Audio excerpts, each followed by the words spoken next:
আসসালামু আলাইকুম ভাই। ওয়ালাইকুম আসসালাম। ভালো, ওয়ালাইকুম সালাম। ভালো আছেন?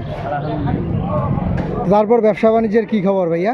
ব্যবসা বাণিজ্য মানে যায় মোটামুটি ভালোই। এখন বৃষ্টির কারণে ব্যবসা বাণিজ্য প্রায় মানে কদিন থেকে একটু ড্যাম আসছে। তো ভাই আপনি মূলত এই বাদামের ব্যবসা আপনার? হ্যাঁ, বাদামি ব্যবসায়ী। আপনার বাসা? আমার বাসা হলো সেতাবগঞ্জে। সেতাবগঞ্জ। জি, এটা কোন জেলার মধ্যে পড়ে ভাই সেতাবগঞ্জ? দিনাজপুরের জেলায় পরে। দিনাজপুর জেলার ভেতরে। এটা কি সেতাবগঞ্জ থানা আছে? জি, সেতাবগঞ্জ থানা। থানা আছে। তো ভাই এখানে আপনি প্রতিদিন আসেন? হ্যাঁ, আমি এখান থেকে প্রতিদিন আসি। প্রায় মানে মানে এখান থেকে আমি ট্রেনে ব্যবসা করি। হুম। আর এখান থেকে ট্রেনে ব্যবসা করতে আমি বগুড়া যাই। বগুড়া থেকে সান্তাহার থেকে আবার 6টার দিকে থেকে আবার আমি বাসায় রওনা দিই। 10 টাকা করে।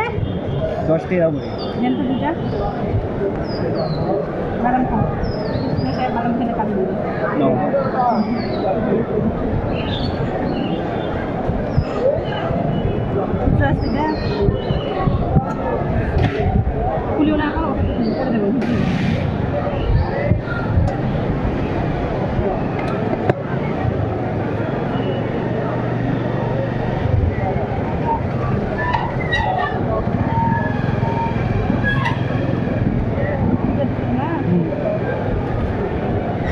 তো ভাই আমরা এখন কথা বলতেছি কোন জায়গা থেকে জানেন?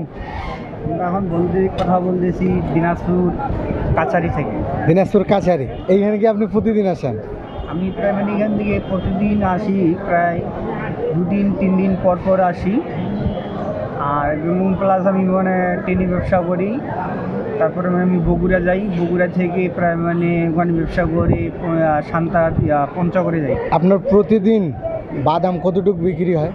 প্রায় আমার প্রতিদিন বাদাম আমি বিক্রি করি প্রায় মানে হলো 6-7 কেজি। 6-7 কেজি বাদাম বিক্রি করলে বেনিফিট কয় টাকা আসে ভাইয়া? প্রায় মানে 6-7 কেজি বাদাম বিক্রি করলে বাদশাক দিয়ে টিয়ে নিম্ন আমার মানে হলো 1200 টাকা আমার টিকিট প্রতিদিন? 1200 টাকা? 1200 টাকা টিকিট। তা আজকে আপনি ব্যবসা কতটুকু? আজকে তো প্রচুর পরিমাণে বৃষ্টি হয়েছে দিনাজপুরে। বৃষ্টি হয়েছে, তারপরে মানে আজকে বৃষ্টি হয়েছে। বৃষ্টি হওয়ার পরে একটু তারপরে বেচা কিনা হালকা মতন একটু মনে হয়েছে, নরম নরম হয়েছে। তারপরে মানে মানে 1000 টাকা মানে মানে ঢুকছে। 1000 মোটামুটি ঢুকে গেছে। মোটামুটি। আপনি যে 6-7 কেজি বাদাম নিয়ে আসেন এইটা রাখেন কই? এইখানে রাখেন? হ্যাঁ, এখানে রাখি। এইখানে রাখা যায়? হ্যাঁ, এখানেই রাখা যায়। হ্যাঁ। হ্যাঁ। এদিকে বাসা থেকে এরকম করে প্যাকেট করে নিয়ে আসেন না? হ্যাঁ, বাসা থেকে প্যাকেট করে নিয়ে আসে আর আমরা মানে সুন্দর করে এখানে সাজাই। সাজানোর পরে উচ্চা হয়, মানে দেখতে ভালো দেখা যায়।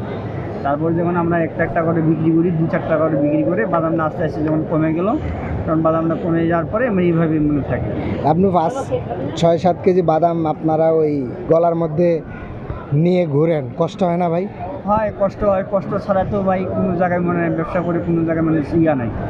এখন বর্তমানে সব জায়গাতেই কষ্ট। কষ্ট না করলে তো মিষ্টি পাওয়া যাবে। আপনার ওই মাঠে যে ফুটবল হয় না গ্রাম অঞ্চলে, বা মাঠে ফুটবল যারা ফুটবল খেলে ওইখানে যান না বাদাম বিক্রি করতে? হ্যাঁ, জি যাই। ফুটবল খেলাতে মানে যাই এবং ক্রিকেট খেলাতে যাই। ওখানে ব্যবসা কোথায় গেছিলেন এই বছর?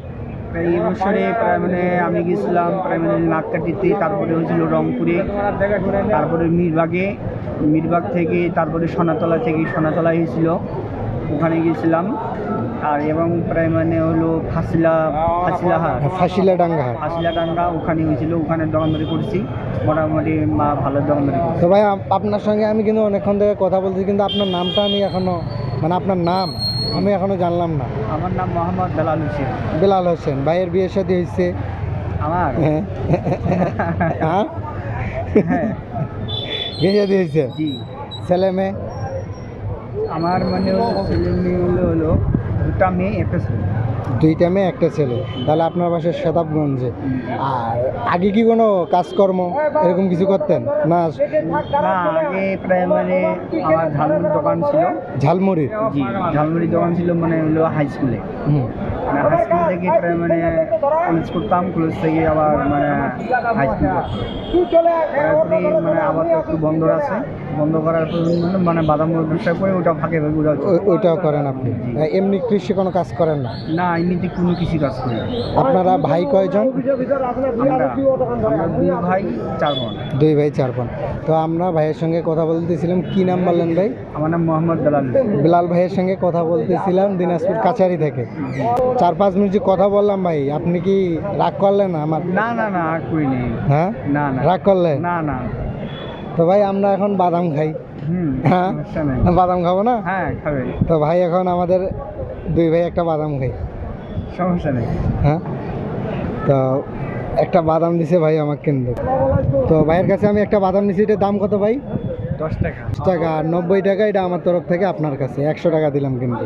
ঠিক আছে ভাইয়া, তো বিলাল ভাই দেখা হবে অন্য কোনো একদিন। আজকে আমরা এখানে বিদায় নিই। আল্লাহ হাফেজ, আসসালামু আলাইকুম।